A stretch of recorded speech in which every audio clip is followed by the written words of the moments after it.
করেছিলেন।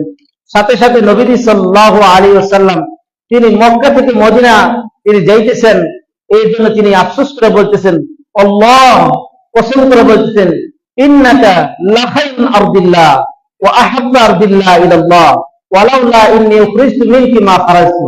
নবীজি সাল্লাল্লাহু আলাইহি ওয়াসাল্লাম মক্কার দিকে ইশারা করে বলতেছেন, আল্লাহর কসম, হে মক্কা, তুমি পৃথিবীর ভিতরে সবথেকে আল্লাহর কাছে প্রিয় জমিন এবং আল্লাহ রাব্বুল আলামিনের কাছে সবথেকে প্রিয় জায়গা।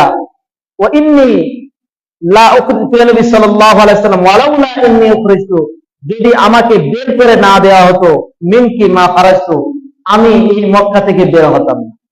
নবী সাল্লাল্লাহু আলাইহি ওয়াসাল্লাম মক্কার প্রতি ভালোবেসে কথা বলেছেন। এই জন্য মাতৃভূমির প্রতি মহব্বত ভালোবাসা আমাদের সকলের আছে, আমাদের এই দেশের ভিতরে আছে। কিন্তু আমাদের এই দেশের যখন ইসলামের কথা বলা হয়, ইমানের কথা বলা হয়, মানুষের ভিতরে একটা বদগুমানে ছড়িয়ে দেওয়া হয়।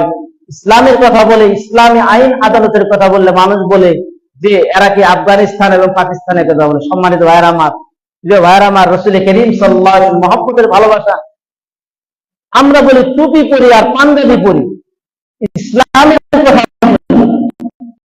কিন্তু আমাদের এই মাতৃভূমির প্রতি ভালোবাসা সকলের আছে না?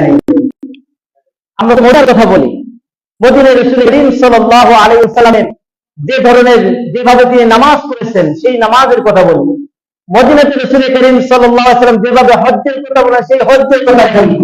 মদিনাতে রাসূল করিম সাল্লাল্লাহু আলাইহি ওয়াসাল্লাম যে যাকাতের কথা বলেন সেই যাকাতের কথা বলি। মদিনাতে রাসূল করিম সাল্লাল্লাহু আলাইহি ওয়াসাল্লাম যে জিহাদের কথা বলেন সেই জিহাদের কথা বলি। মদিনাতে রাসূলুল্লাহ সাল্লাল্লাহু আলাইহি ওয়াসাল্লাম যে সমাজ ব্যবস্থার কথা বলেন সেই সমাজ ব্যবস্থার কথা বলি। মদিনাতে রাসূলুল্লাহ সাল্লাল্লাহু আলাইহি ওয়াসাল্লাম রাষ্ট্র ব্যবস্থার কথা বলেন সেই রাষ্ট্রের ব্যবস্থা আমরা বলি। সুতরাং ইসলামী সমাজ ব্যবস্থার কথা যদি বলা হয় তাহলে অবশ্যই এদেরকে বাঁকা দিতে দেওয়া ভাই আমার রাসূল করিম সাল্লাল্লাহু আলাইহি ওয়াসাল্লামের কথাই আমরা বলি।